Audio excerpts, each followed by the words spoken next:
Hello bros, അപ്പോൾ നമ്മളൊരു പുതിയ വീഡിയോ ആയിട്ട് വന്നിരിക്കുകയാണ്. ഇപ്പോൾ നമ്മൾ നിൽക്കുന്നത് മലപ്പുറം ദീപ ഗാരേജിലാണ്. അപ്പോൾ നമ്മുടെ ഒരു സുഹൃത്ത് ലാലു ബ്രോന് വേണ്ടിയിട്ട് നമ്മളുടെ ഇപ്പോഴത്തെ ടെക്നിക്സിൻ്റെ high performance belt drive system നമ്മുടെ ക്ലാസിക് 350ലേക്ക് BS6 മോഡലിലേക്ക് നമ്മൾ ഇൻസ്റ്റാൾ ചെയ്യണതാണ് ഇപ്പോൾ ചേട്ടൻ ചെയ്തുകൊണ്ടിരിക്കുകയാണ് അവിടെ. അപ്പോൾ അതിൻ്റെ ഓണറാണ് നമ്മുടെ ലാലു ചേട്ടൻ ഇവിടെ നിൽക്കുന്നുണ്ട്. അപ്പോൾ ലാലു ചേട്ടൻ്റെ അടുത്ത് നമുക്ക് ഈ ചെയിൻ സ്പ്രോക്കറ്റ് മാറിയിട്ട് ഈ ഒരു ബെൽ ഡ്രൈവ് സിസ്റ്റത്തിലേക്ക് മാറുമ്പോൾ അദ്ദേഹം ചെയിനിൽ ഫേസ് ചെയ്ത് തുടങ്ങുന്ന ഒരു പ്രോബ്ലം എന്താണെന്നുള്ളത് നമുക്ക് പുള്ളിയോട് തന്നെ ചോദിച്ച് മനസ്സിലാക്കാം. ചേട്ടാ, ഇത്ര നാളെ നമ്മൾ ചെയിനിൽ ഓടിക്കൊണ്ടിരിക്കുന്നതെന്ന് വണ്ടിയായിരുന്നു. അപ്പോൾ നിങ്ങൾ എന്തുകൊണ്ടാണ് ബെൽ ഡ്രൈവ് സജസ്റ്റ് ചെയ്യാനൊക്കെ? ഒന്നാമത് നിങ്ങൾ പറയുന്നത് അത്രയും മൈലേജ് നമുക്ക് നിങ്ങൾ പറഞ്ഞ അത്രയും വ്യക്തമാക്കി തരുന്നുണ്ട്.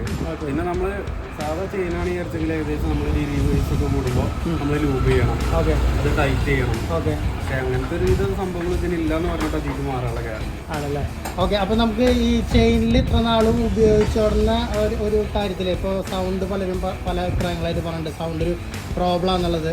അതുപോലെ ഈ ഇടയ്ക്കിടയ്ക്ക് ലൂബ് ചെയ്യണം, റീടെൻഷൻ ചെയ്യണം. മാത്രമല്ല ഏകദേശം ഒരു 13,000 കിലോമീറ്റർ കഴിഞ്ഞ് കഴിഞ്ഞാൽ ഭയങ്കര അടിയും കാര്യങ്ങളൊക്കെ ആയിട്ട് അത് പിന്നെ ഭയങ്കര ശബ്ദമാണ്. ശരി ശരി, ഇതിനാ നോയ്സ് ഉണ്ടാവില്ല. നിങ്ങൾ അത്രയും വ്യക്തമാക്കി തരുകൊണ്ടാണ് ഞാൻ. ഓക്കെ, അത് എന്തായാലും ഇത് കഴിഞ്ഞിട്ട് നിങ്ങൾ തന്നെ ടെസ്റ്റ് ചെയ്തിട്ട് നിങ്ങൾ തന്നെ ആസ്വദിച്ച് അത് പറയുക അഭിപ്രായം.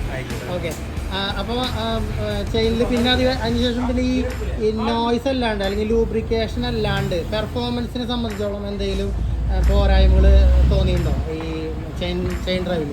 ചെയിൻ ഡ്രൈവിൽ പറഞ്ഞാൽ പെർഫോമൻസ് കാര്യമായിട്ട് ഇതിൻ്റെ സൗണ്ടാണ് പ്രശ്നം. കാരണം എന്താ വെച്ചാൽ നമ്മളിത് ഇടയ്ക്കിടയ്ക്ക് ടൈറ്റ് ആക്കണം. പിന്നെ അതുപോലെ തന്നെ ഭയങ്കര ശബ്ദം എന്ന് പറഞ്ഞു കഴിഞ്ഞാൽ ഭയങ്കര ഒരു ഇറിറ്റേഷനാണ്. ഓക്കെ ഓക്കെ, എന്തായാലും നമ്മൾ ഈ ചെയിനിൽ നിന്ന് മാറി ബെൽറ്റിലേക്ക് മാറുമ്പോൾ, അതായത് സാധാരണ കസ്റ്റമറിന് ചെയിനിലുള്ള ആ ഒരു പ്രശ്നങ്ങളെ മാത്രമേ അറിയുള്ളൂ. പക്ഷേ ഇതിനൊരു അഡ്വാൻറ്റേജ്, നമ്മൾ ബെൽറ്റിലേക്ക് കിടക്കുമ്പോൾ ഒരു അഡ്വാൻറ്റേജ് എന്നുള്ള ഒരു പെർഫോമൻസ് ആഡഡ് അഡ്വാൻറ്റേജ് ആണ്.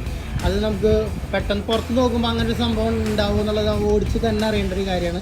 അപ്പോൾ നമ്മൾ ഇൻസ്റ്റാളേഷന് ശേഷം, ഇപ്പോൾ നല്ലൊരു ടെസ്റ്റ് ഡ്രൈവിന് ശേഷം വേറൊരു റിവ്യൂ ചേട്ടൻ്റെ അതേ ഇതിൽ തന്നെ നമുക്ക് ചെയ്യാവുന്നതാണ്. ഇന്നത്തെ ദിവസം തന്നെ ചെയ്യാവുന്നതാണ്.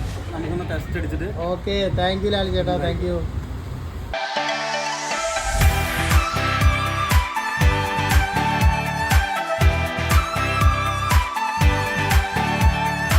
നമ്മുടെ Technics performance belt drive system കയറ്റിയിട്ടുള്ള ഒരു ക്ലാസിക് 350 ആണ് നമ്മൾ നിൽക്കുന്നത്. മലപ്പുറത്താണ്. ഈ വണ്ടിയുടെ ഓണറാണ് നിൽക്കുന്നത്, മിസ്റ്റർ ലാലുജി.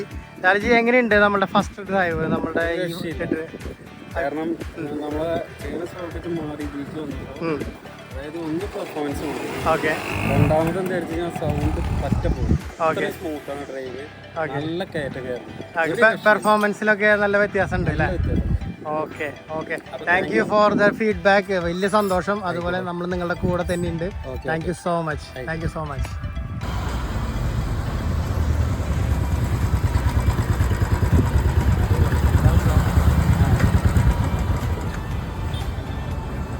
എങ്ങനെയുണ്ട് ചേട്ടാ, ഓരോ അഭിപ്രായം പറഞ്ഞിട്ട് പോയാ? കുഴപ്പമില്ല, നല്ല എക്സ്പീരിയൻസ് ആണ്. എന്താ തോന്നിയ നോർമൽ ചെയിനിൽ നിന്ന് മാറിയിട്ട് ഓടിക്കുമ്പോൾ? ഒന്നാമത് സൈലന്റ് ആണ് മെയിനായിട്ട്. പിന്നെ ഇപ്പൊ എന്താ പറയാ, ജർക്കിങ് കാര്യമൊക്കെ കുറെ പൊതുവെ കമ്മിയാണ്. പെർഫോമൻസ് വ്യത്യാസങ്ങളുണ്ടോ? കുറച്ചുകൂടി കയറി പോകണ്ടോ ചെയിനേക്കാളും? ഓക്കെ, വിവരിക്കേണ്ട ആവശ്യമൊന്നുമില്ല. Thank you.